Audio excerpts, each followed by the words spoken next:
민주주의와 자유를 향한 꺼지지 않는 불꽃. 언제나 뜨거운 호남을 만나보는 시간. 안녕하세요.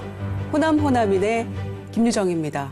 긴 머리, 긴 치마를 입은 난 너를 상상하고 있었지만 오늘은 제가 좋아하는 노래로 문을 열어봤는데요. 매우 쑥스럽습니다. 여러분도 어딜 가나 즐겨 부르는 인생곡 하나쯤은 갖고 계시죠? 여러분의 인생곡이 혹시 오늘 만나볼 이분이 만든 노래는 아닐까요? 음악 하나로 우리 마음의 설렘과 때로는 감동을 선사하고 있는 대중음악계의 미다스의 손, 오늘의 주인공 만나보겠습니다.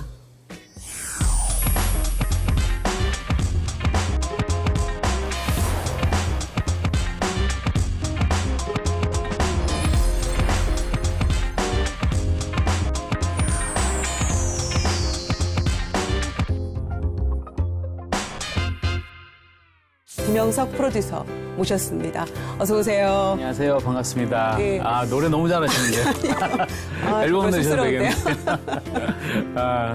아니, 김영석 프로듀서 하면 굉장히 푸근한 이웃집 오빠, 이웃집 아저씨 같은 그런 느낌이신데 너무 슬림해지고 핸섬해지셨어요. 아, 그래요?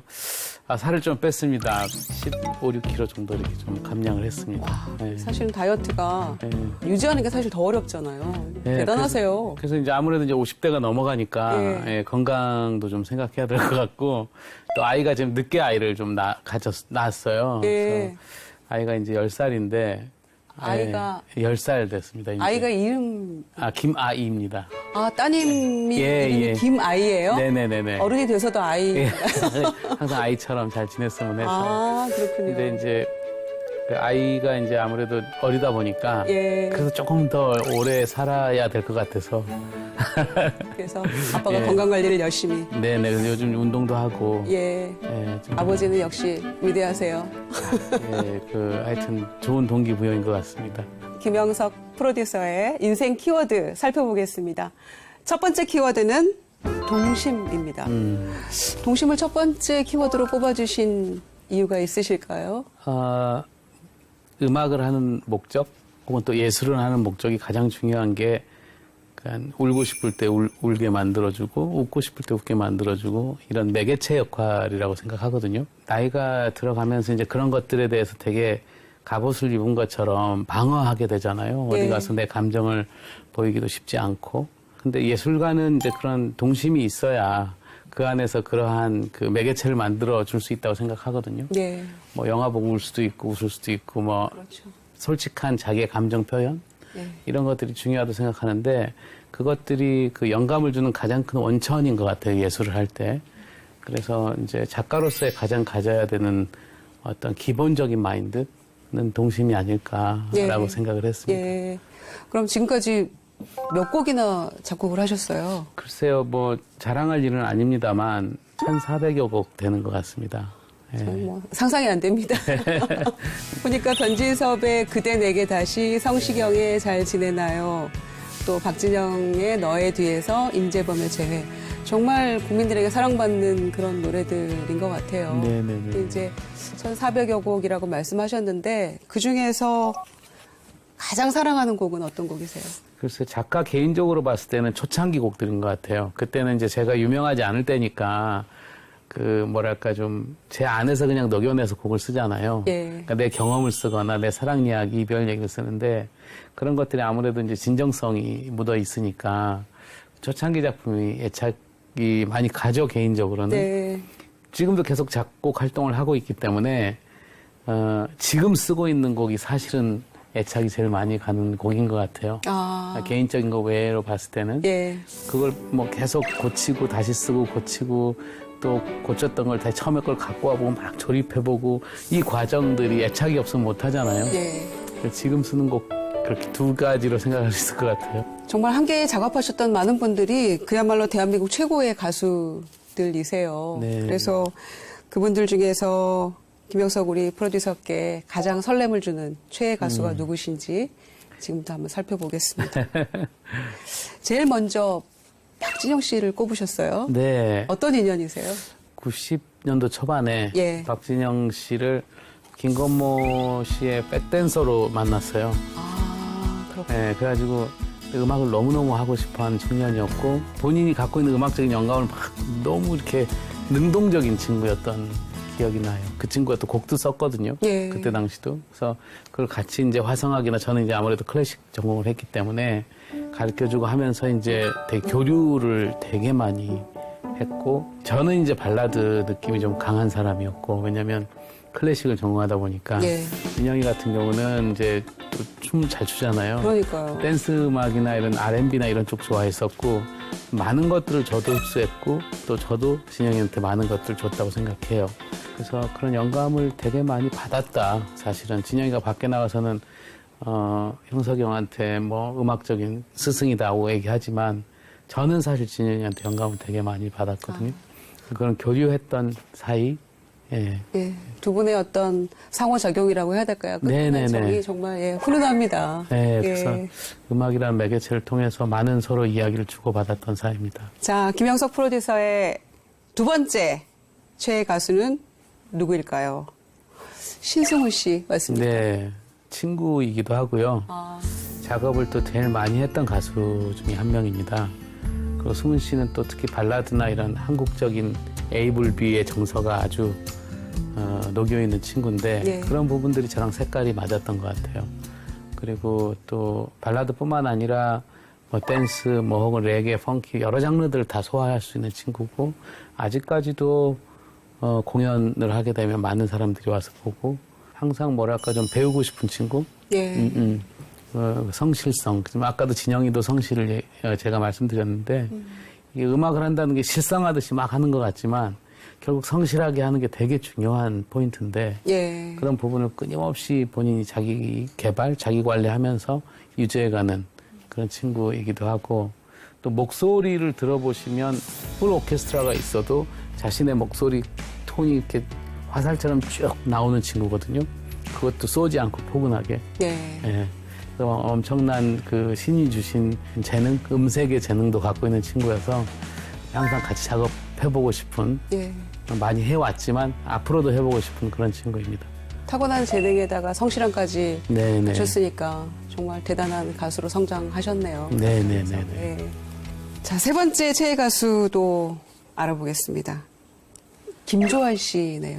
솔리드에서 활동하셨던 네네. 그 김조한 씨죠? 예, 예. 솔리드 이 밤의 끝을 잡고의 네. 작업을 같이 하면서 계속 정말 좋아했던 노래입니다. 아직까지도 인연을 맺고 있는 친구인데 예.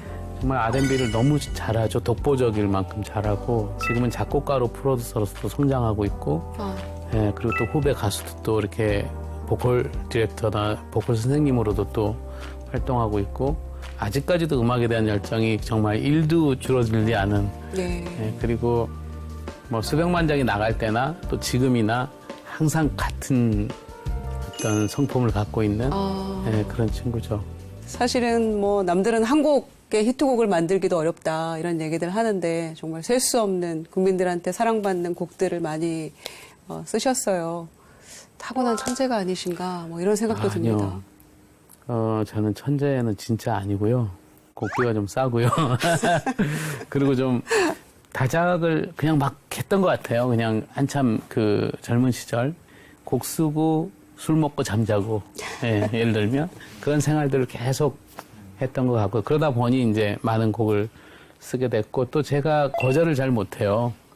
예, 이제 마음이 약하시군요. 예, 지방에서도 올라왔잖아요. 예. 그러니까 서울에 어떤 네트워크나 어떤 그런 게 없었을 때 곡을 의뢰하면 그저 감사할 뿐인 거죠, 사실은. 1,400곡 정도 썼다 해도 슬럼프를 1,400번 겪었다고 저는 생각하거든요. 아, 예, 계속 쓸 때마다 벽에 부딪히죠. 막 줄줄줄 나오는 건 없어요. 계속 벽에 부딪히고 피아노 치면서 그러다가 하나 모티브 이렇게 하나 건지면 그거 갖고 엮고 블록 쌓듯이 그 작업을 계속 하기 때문에 천재들은 가만히 있어도 막 쓰는 게 천재잖아요. 아니 저는 그런 줄 알았어요. 네. 워낙 유명하셔서. 아니요. 절대 그렇지 않아요. 네, 두 번째 인생 키워드는 빛의 분수대입니다. 아, 광주 민주광장의 그 빛의 분수대. 광주는 사실은 민주화의 성지나 혹은 광주 항쟁 혹은 비극을 통해서 뭐랄까 좀 아픔이 있는 도시잖아요. 근데 향후 어떻게 돼야 되느냐에 대한 고민 그리고 시민들이 혹은 외지에서 혹은 외국 분들이 이 빛의 분수대를 봤을 때 어떤 느낌을 가졌으면 좋겠냐는 느낌? 결국 치유와 평화인 것 같아요. 치유와 평화. 네. 예. 음악이 나오다가 마지막 부분에 뭐 여러 가지 의견들을 냈는데 결국은 이제 아리랑을 되게 리하모나이제이션해서 되게 이제 그게 이제 결국 한민족이 가는 정서의 공통적인 어떤 곡이잖아요. 그렇게 이제 아리랑을 결국 쓰게 됐죠.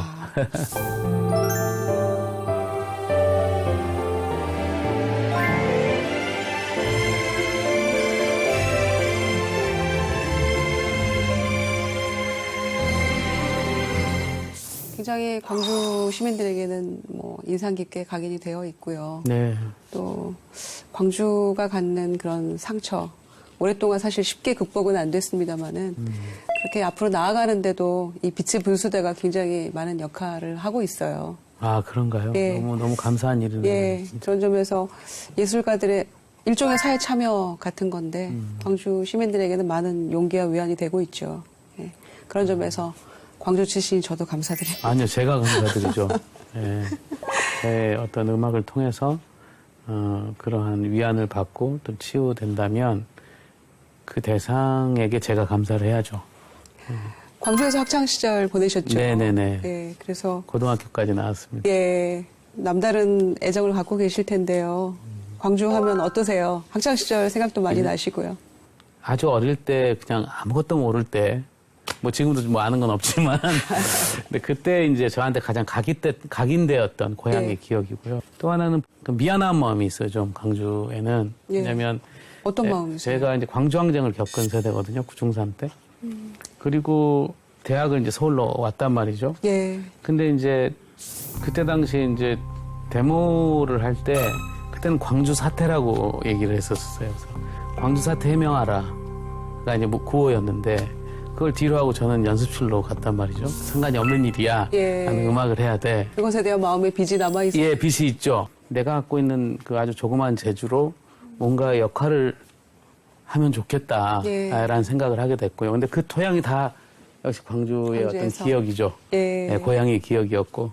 광주에 대한 그런 사랑, 이런 것들이 연장선상이라고 해야 될까요? 통일을 염원하는 그런 노래도 만드셨어요. 네. 원드림 원 코리아라는 노래를 위아더 올드처럼 예. 함께 불렀고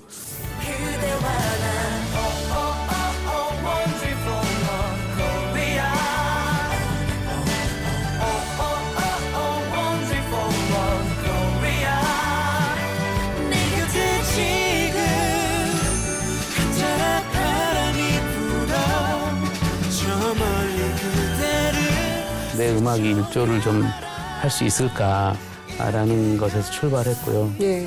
또 그래서 이제 그 노래도 만들게 됐고 작곡가로서 참 이런 어떤 뭐랄까 경험은 너무 뜻깊고 감사하다. 또 내가 미약하나마 이런 역할을 또 하게 된 것도 너무 감사하다라는 생각을 했습니다. 예. 제가 외가가 이제 실향민 네네네. 이라고 들었는데 그런 의미에서 남북 그 정상회담의 특별 수행원으로 함께 가시고 또 통일을 염원하는 원드림 원 코리아 네네. 또 만드시고 또 마지막에 피날레에 또 울려 퍼지고 이럴 때 정말 뭉클하셨겠어요, 마음이. 외할머니 할아버지 생각도 많이 났고요. 예. 또 1차 남북 이산가족 때 예. 제가 아마 그때 중학교였나 이럴 텐데 어머님이 펑펑 우시는 거예요, 보고. 엄마도 이제 외할머니, 외할아버지 이북이시니까. 그러시죠. 그래서 이제 남북 정상회담 때 평양을 처음으로 가본 거죠. 갔더니 그 평양 공항에서부터 평양 시내까지 예. 이제 많은 북한 주민분들이 예쁜 옷들을 입고 나오셔서 예. 이걸 인도의 도열에서 막 네, 예. 환영해 주시고 외할머니, 외할아버지가 그렇게 오고 싶어 하셨던 이 북한 땅에 곳인데 그런 생각 들었고 좀 감개무량했다고 해야 되나요? 느낌이 좀 컸습니다. 예. 눈물을 안 흘리셨어요? 뭐 많이 울었죠. 울컥하셨죠? 예. 세 번째 인생 키워드는 디지털 시대 K-팝입니다. 관심 분야신가요? 예, 이제 패러다임이 이제 완전히 바뀌고 있잖아요. 예. 그래서 예술의 형태도 바뀌고 있고 또 음악 시장의 형태도 바뀌고 있고 K-팝이 이제 아이돌 시장이 지금 거의 주류를 차지하고 있고 예. 엄청난 큰 확산 속도, 시간과 공간을 무시하는 이제는 플랫폼을 통해서 예. 그리고 그들이 소통을 통해서 실제 아티스트들하고 이야기하고 또 그들이 그들 나름대로의 또 하나의 또 비즈니스 모델들을 만들어내고 뭐 이런 디지털 시대에 가능한 음악은 어떻게 소비자에게 전달될 것인가 또 음악 외에 또 어떤 걸 또 같이 또 콜라보돼서 뭔가 디지털 컨텐츠를 만들 것인가 뭐 이런 여러 가지의 그 정말 예측할 수 없는 예. 이제 AI까지 지금 난리잖아요. 예, 요즘에 뭐 챗 GPT도 예. 나와가지고 예측할 수 없는 형태로 예. 이제 마구 변화하고 있는데 이제 그때 이제 그럼 작가로서 혹은 프로듀서로서 어떠한 포지셔닝을 하고 어떤 디렉션을 줄 거냐 이제 이런 것들이 좀 고민도 되고 실험해 보면서 즐겁기도 하고 또 경험도 쌓고 지금 이렇게 하고 있는 상태입니다. 네, 그런 점에서 작년에 버추얼 가수도 직접 데뷔를 시키셨어요. 네네. 4025. 네, 4025인데. 자랑 좀 해주세요. 저는 조금 특이하게 좀 생각을 했고요. 보통 예. 버추얼 가수 그러면 아이돌 스타일로 많이 나오잖아요. 네. 로즈나 이렇게 좀 만들어내는. 네네네. 근데 저는 아이돌은 이미 이제 뭐 확장되어 있는 시장이고 그 외의 시장은 어떻게 디지털의 상상력을 가지고 만들어 볼까. 이게 저는 이제 물음표였고요. 예. 그래서 이제 3인조인데. 네. 이 뮤직비디오는 제목이 예, 웨이크업. 웨이크업. 예, 웨이크업이라는 예. 곡의 뮤직비디오인데요. 예. 지금 약간 프리킬 같은 뮤직비디오여서 뭐 우주도 나오고 하는데 그 예. 세계관이 그 안에 다 녹여 있고요. 예. 예.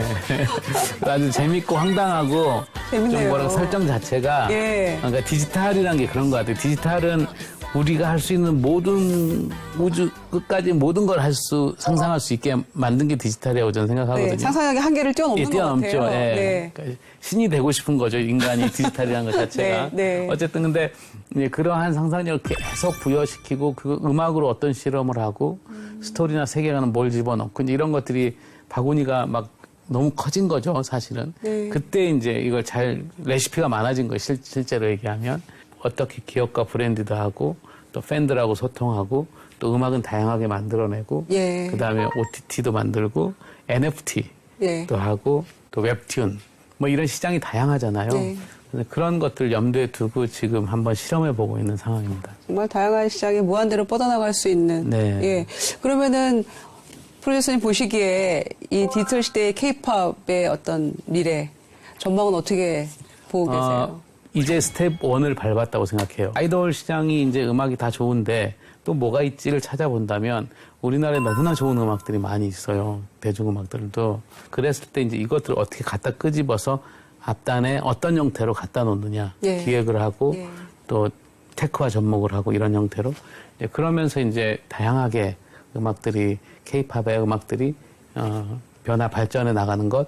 이걸 어떻게 만들어내느냐가 훨씬 더 큰 시장을 만들 수 있는 계기가 되지 않을까라고 예. 생각하고 있습니다. 와, 진짜 끊임없이 공부도 많이 하셔야 될 것 같아요. 대단하시다, 이런 아이고, 생각이 아닙니다. 듭니다. 잘 해내야 대단한 거고요. 네. 근데 이렇게 지금 바쁘게 뭐 버추얼 가수도 만드시고 제작하시고 또 다양한 구상을 하고 계시는데 그 와중에 미술 작가들의 매니지먼트까지 하고 계세요? 그 미술 작가분들하고, 그러니까 그들은 전시를 하잖아요. 네. 음악은 이제 공연을 하잖아요. 예. 그러면 시각적인 것과 청각적인 게 붙이면 훨씬 더 사람들에게 재미를 줄 수 있겠다. 그렇게 시작을 했어요. 예.